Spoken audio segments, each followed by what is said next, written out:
la maldad de los padres sobre los hijos, la segunda, tercera y cuarta generación. Dios habla en su palabra, la palabra generación. No solamente Dios, Jesús decía generación de víboras. Lo decía, tiene a los fariseos, saduceos y maestros de la ley. ¿Cómo viven las víboras? ¿Alguien sabe?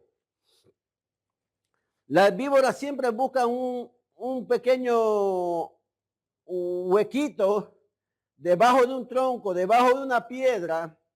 Buscan un lugar caliente, cálido. Y las víboras salen a picar, a cazar, a morder y a comerse todo lo que encuentran y acaban eliminando a todos los animales más débiles a su alrededor. Y Jesús le dice a los fariseos, saduceos, maestros de la ley, le dice, generación de víboras, porque vivían encerrados en sus cuatro paredes y cuando salían a abusar de la gente humilde que creía en Dios, que creía en la ley, creía en lo que, y se aprovechaban de ellos. Karl Marx, en el año 1928, él define una generación diciendo que es un grupo de jóvenes que comparten una atmósfera histórica y social similar. Es donde se dan acontecimientos que marcan un antes y después de una vida colectiva. ¿Cómo es esto? Una generación es un grupo de niños, de jóvenes que nacieron en determinada época de la historia. Eso es una generación. Cuando Jesús le dice generación de víboras, le estaba diciendo que ellos eran una generación que toda su generación prácticamente de líderes religiosos eran los que abusaban. ¿Sabían que hay una generación que nació de apóstoles? Que es una generación, ellos creen solamente en el apostolado. Y hay generaciones de reggaetoneros. Les voy a explicar cómo a un niño en este tiempo que nace, tú le puedes enseñar otro tipo de música sin ser cristiano. Si todo lo que ve en televisión, en radio, en maratones, en actividades de la escuela, en actividades de los hospitales, en todos sitios, lo que ponen es reggaetón. ¿Cómo pueden aprender ellos un corito si las instituciones no promueven el evangelio? Una generación de reggaetoneros. Tú no puedes obligarle a cantar los hijos de Sion, porque es una generación que solamente saben lo que han aprendido, lo que les rodea, no hay otra cosa donde ellos puedan aprender. Unos sociólogos que se llama Owe y Stratus en el año 1991, ellos definieron generación como un grupo de sujetos nacidas en un mismo periodo de tiempo que comparten una misma ubicación histórica, es decir, que comparten acontecimientos históricos, comportamientos y creencias, manteniendo un sentimiento de pertenencias en ese momento común. La generación de cristianos de tiempo de G. Ávila no es la misma generación de cristianos de este tiempo. Van entendiendo, la generación de jóvenes que nacieron cuando no había internet no es la misma generación que nacieron cuando hay internet. Yo le decía a Paulita, le digo, Paola, yo tenía un teléfono que no podía mandar ni mensaje de texto. Solamente podía llamar y había un video fuego ahí en el celular que era unas rayitas negritas así y dos circulitos y era supuestamente parecía una motorita que saltaba, pero era un video fuego así, que unas rayitas negras más nada. Ella me dijo una vez, yo no te creo que haya existido un celular que no puedas mandar mensaje de texto. Los niños que nacen en este tiempo, y yo lo entiendo porque es diferente generación, Entonces, ¿a qué generación pertenecemos? Yo estoy poniendo aquí, desde el año 1925 hasta el año 1945, se llama la famosa generación de sembradores o generación silenciosa. Eran los abuelos de los abuelos, los papás de los abuelos. Esos hombres que hablaban poco y hacían más. Esos hombres que decían, esta parte del terreno le pertenece al primo tal y al hijo del primo, aunque los hijos fueran herederos legítimos, lo que él decía se cumplía. Esa es la generación de sembradores o la generación silenciosa. Cuando ellos te decían, voy a estar a las 4 de la tarde, 4 menos 10 ya estaba parado en la puerta. Esa generación, cuando le daban un trabajo, siempre llegaban puntual. Y muchos minutos antes de tiempo ellos estaban ahí. Esos son la generación silenciosa. No se sabe mucho, pero lo que sí se sabe es que dejaron legados. Cuando esa generación de cristianos, cuando los que aceptaban a Jesús, decían servir al Señor, no había nada ni nadie que hacía cambiar de parecer. Morían en su ley. Me tocó predicar a un anciano de esa generación en un hospital. Fuimos con un grupo de hermanitas ancianas a un hospital, preparamos gelatina o jelly en una cajita para obsequiarlos. Eso nos permitían hacer entrar al hospital, un hospital de Sudamérica, una caja de tratados, libros, Biblias, y dentro de las Biblias no lo decíamos nada, poníamos un billete de moneda peruana. Era lo único que podíamos poner sin que se den cuenta. No era mucho, pero era todo lo que salía de nuestro corazón y lo que podíamos compartir. Llegué a la cama de un ancianito, le hablé de Jesús, me miró y me dijo, no, yo creo en tal imagen, yo soy de esta iglesia y así me voy a morir. Y con la poca fuerza que tenía, estiró la mano, empujó la Biblia que tenía leyéndole, me dijo, no quiero saber más nada, si me vas a obsequiar algo, déjalo ahí en la cama. Pues le dejamos la Biblia con el billetito así. Cuando volvimos al día siguiente, la cama ya estaba tendido. Ese muchacho anciano, digo muchacho, me acostumbré a decir muchacho aquí hasta los de 80, 90 años, le digo muchacho. Aquí en Puerto Rico es la costumbre. Partió de esta tierra. No sé si fue con el Señor, si se arrepintió a última hora, no sé y no puedo juzgarlo. Pero había fallecido. De esa generación, si era alcohólico hasta lo sumo. Pero si era una persona callada que trabajaba y serio, era así hasta lo sumo. La generación silenciosa. Después viene la generación de los baby boomers.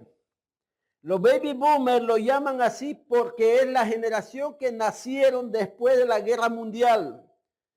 Después de la guerra mundial murieron millones de jóvenes en la guerra, pero de los que sobrevivieron, esa generación que por eso lo llaman baby, o otros lo dicen los bebés que salieron de las bombas. O sea, murieron los padres, la mayoría de ellos o tenían los papás en el army o en los ejércitos, o los papás habían fallecido. Los baby boomers eran personas que siempre eran fieles a algo. Trabajaban, eran fieles a su trabajo. Ellos difícilmente cambiaban de trabajo. Si el papá era carpintero y le heredaba la carpintería al hijo, el hijo mantenía la carpintería. Y le enseñaba al nieto carpintería también. Ahora esta generación de jóvenes, a ver si tiene una carpintería, dice, voy a heredarte. Sí, ponle a mi nombre para venderlo y lo vende rapidito a la semana. No voy a vivir atrapado en una carpintería. Pero esta generación, sí, los baby boomers, no sé qué año nació, no quiero averiguarlo también. Pero si naciste entre el año 1945 y 1965, eres baby boomer. En ese tiempo vieron muchos acontecimientos y adelantos. Después hay la generación de mi generación. Yo nací en el año 1971. Yo pertenezco a la generación de migrantes digitales. En mi generación apareció la computadora, los teléfonos, la internet. No era tan perfecto, pero aparecieron. En mi generación los jóvenes tenían sueños, anhelos. En la generación tenía un llamado de Dios, decían, yo voy a servir al Señor, y agarraban su maleta y se iban a servir al Señor. No les interesaba si alguien les apoya económicamente, no les interesaba si tenían comida para mañana, no les interesaba si tenían ropa para, no les interesaba nada, se iban a hacer la obra. Esa era la generación de los migrantes digitales. Después la generación de los millennials. Los millennials eran generación, es de la edad de nuestra nena. Los millennials ahora lo cuestionaban todo. Lo cuestionan todo y dicen, ¿pero por qué? No, pero tienes que orar, ¿pero por qué? La generación de los millennials ya son personas que han cosechado de los edificadores, de los abuelos, después los bisabuelos, los padres. Los millennials ya han nacido teniendo una casa, teniendo algunos inclusive vehículos dentro de su casa, teniendo aire acondicionado, teniendo internet. Nacieron con un teléfono en la mano, o si no, tuvieron el teléfono cuando eran niños. Los millennials ya son más expertos en cuestiones de internet, programas. Y a los millennials no se les puede evangelizar como se lo evangelizaba a los sembradores, a los más antiguos. Después viene la generación Z y la generación que están naciendo en el presente. Miren, en la Biblia vemos unas generaciones tremendas. La generación que estaba con Abraham era una generación como si fueran migrantes. Viajaban de pueblo en pueblo. Abraham iba sembrando tiendas y adorando a Dios. Los hijos, los siervos que nacían aprendieron lo mismo. Y aprendió lo mismo Jacob, uno de los descendientes de Abraham, el nieto. Pero cuando fueron en Egipto, nació una generación con una mente de esclavos, porque eran esclavos desde que nacieron. Era la generación, según la Biblia, de los pepinos, ajos, puerros y tomates.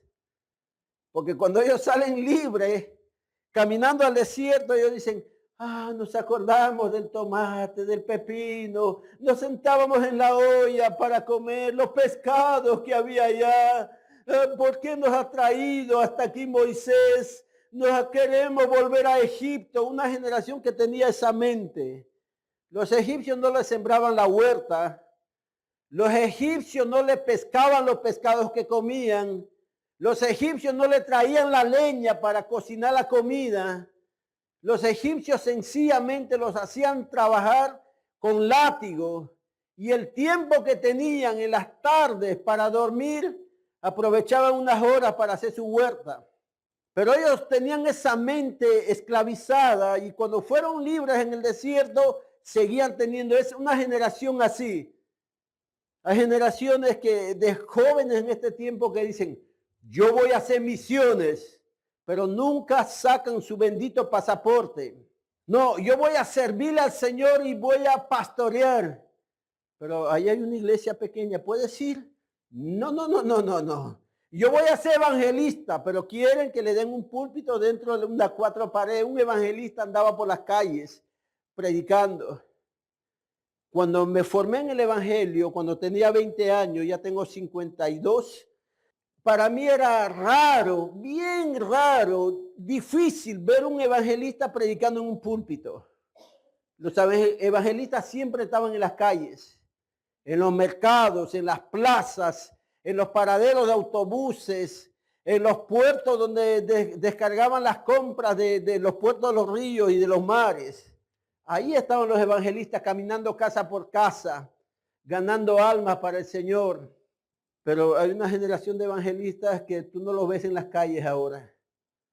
Decía Michael Hoff, un americano, él decía lo siguiente, que los tiempos difíciles crean hombres fuertes.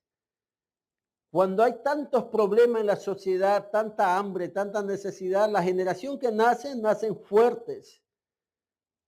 Porque aprenden a rallar un plátano verde para hacer, aunque sea un asopado de plátano con recadito. Porque aprenden a comer el pez que pescan, aunque sea pequeño y tenga espina. Tiempos difíciles crean hombres fuertes, pero los hombres fuertes crean tiempos fáciles. Se empiezan a resolver tantas cosas que después, cuando ellos tienen sus hijos, ya el tiempo es fácil para sus hijos. Y los tiempos fáciles crean hombres débiles. De la generación de los abuelos, bisabuelos, nunca ha visto a uno de ellos cuando era joven caminando con un pantalón, enseñando parte como los jóvenes andan con pantalón abajo, sin correa, arrastrando la basta, con una camisa que parece una bata de dormir hasta la rodilla. No has visto, pero esa es la generación que está aprovechando los tiempos fáciles que hay. En esos tiempos, los jóvenes, si se unían a los 14, 15 años, su matrimonio duraba hasta la muerte. Y los tiempos fáciles crean hombres débiles, pero los hombres débiles crean tiempos difíciles de nuevo. Se consumen toda la cosecha, gastan, venden, la herencia agarran, lo venden, lo gastan, lo malgastan y después para sus propios hijos crean tiempos muy difíciles. Por eso tú ves países que son arrasados, asesinados, muertos, perseguidos, que hay una matanza, hambre, necesidad. Y hay gente que lucha cuando llega la democracia, llega la prosperidad, porque hombres se hicieron hombres fuertes en medio de lo difícil. Y cuando nacen los hijos están inclusive hasta en Harvard, en mejores universidades. Ellos dicen, no, la libertad no es bueno, hay que buscar y empiezan a buscar, defienden a muerte sin saber que los bisabuelos sufrieron tanto en ese tiempo. Gloria sea al Señor. Estamos acabando este año, hermanos. Se acaba el 2023. Yo creo que este es el último servicio de este año, ¿verdad? ¿El domingo qué día es? ¿Primero? ¿29, 30, 31? Este año trajo muchas bendiciones, mucha paz, mucha alegría, muchos problemas también, muchas victorias que nos dio el Señor. Pero estamos agradecidos con Dios, agradecidos en la casa de oración, agradecidos con los hermanos.